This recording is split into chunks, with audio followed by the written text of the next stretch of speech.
Selamat datang kembali di pembahasan mendalam kita. Iya, halo. Kali ini kita mau bongkar bagian akhir nih dari materi sumber soal Benjamin Franklin. Hmm, Fokusnya di epilog.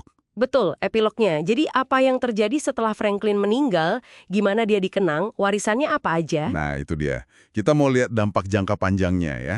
Lebih dari sekedar ikon yang kita kenal. Kita gali langsung dari kutipan biografinya. Oke, siap. Nah, mari kita langsung aja ya ke salah satu bagian yang paling personal. Nasib putranya William Franklin. Ini kan Ya, ceritanya banget. dramatis ya. Iya, benar-benar dramatis. Sumber ini cerita kalau surat wasiat Franklin itu cukup keras ya buat William. Keras gimana maksudnya? Dia cuma dikasih warisan klaim tanah di Kanada yang ya dianggap nggak ada nilainya gitu. Sama utangnya dihapus. Itu aja. Iya. Dan Franklin nulis alasannya kurang lebih karena peran William yang melawan dia di Perang Revolusi. Pedes banget kan? Wah, bener-bener pahit ya akhir hubungan mereka. Tapi yang agak aneh, sumber ini juga bilang kalau William, meskipun gitu, Tetap hormat sama ayahnya. nah itu dia. Dia nggak pernah balik ke Amerika, tapi katanya tetap jaga memori ayahnya. Malah mau nerbitin karya Franklin juga. Aneh ya? Aneh tapi sekaligus menunjukkan kompleksitasnya sih. Biaya personal dari revolusi itu gede banget ternyata. Jadi ada kontras ya antara Franklin negarawan sama Franklin ayah. Persis. Citra publiknya yang bijak itu ternyata punya sisi ya rumit dalam kehidupan pribadinya. Ini sisi manusianya kan, yang sering ketutup sama kebesarannya. Oke. Menarik. Nah, selain soal William, ada juga warisan finansialnya nih. Ini juga nggak kalah unik kayaknya. Oh, yang dana buat Boston sama Philadelphia itu ya? Iya, yang masing-masing 1.000 pound itu tujuannya apa sih sebenarnya? Itu buat bantu pengrajin muda, buat modal usaha gitu. Jadi semacam investasi buat kelas pekerja yang dia dukung banget. Dan yang bikin unik, Visinya itu loh, dana ini dirancang buat jalan selama 200 tahun. gila kan mikirin dampak sejauh itu? 2 abad. Terus gimana hasilnya? Berhasil nggak rencananya? Sumbernya bilang ya dan tidak. Dananya memang berkembang, tapi mungkin nggak secepat hitung-hitungan matematis si Franklin.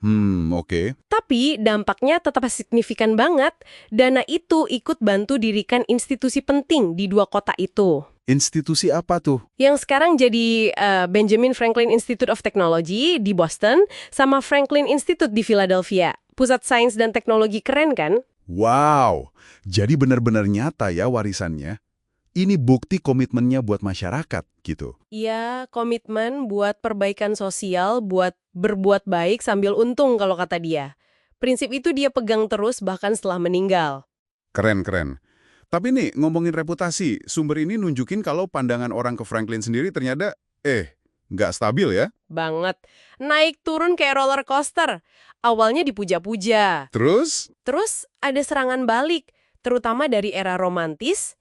Tahu kan era yang lebih mentingin perasaan, imajinasi? beda sama zamannya Franklin yang pencerahan itu ya, yang mentingin akal. Nah, itu dia. Makanya mereka kritik Franklin. Sumber Anda nyebut penyair Keats bilang Franklin itu penuh pepatah rendahan dan hemat. Ouch. Terus ada D.H. Lawrence juga ya, yang merasa kayak dikurung kandang moral berdurinya Poor Richard. Kenapa sih mereka sekritis itu? Ya karena pragmatismenya Franklin itu dianggap kurang jiwa. Terlalu fokus ke hal duniawi, ngatur-ngatur moron pakai aturan hemat. Buat orang romantis itu kayak mematikan semangat gitu. Jadi ini bukan cuma soal personal Franklin, tapi benturan nilai zaman ya. Bisa dibilang gitu, Franklin jadi simbol nilai pencerahan yang mereka lawan. Tapi habis itu reputasinya membaik lagi kan? Di abad ke-20. Iya betul. Sumbernya nyebut kalau abad ke-20 ngelihat dia lagi sebagai simbol kelas menengah Amerika yang kerja keras, inovatif. Jadi inspirasi juga ya, kayak buat Dale Carnegie gitu. Nah, iya.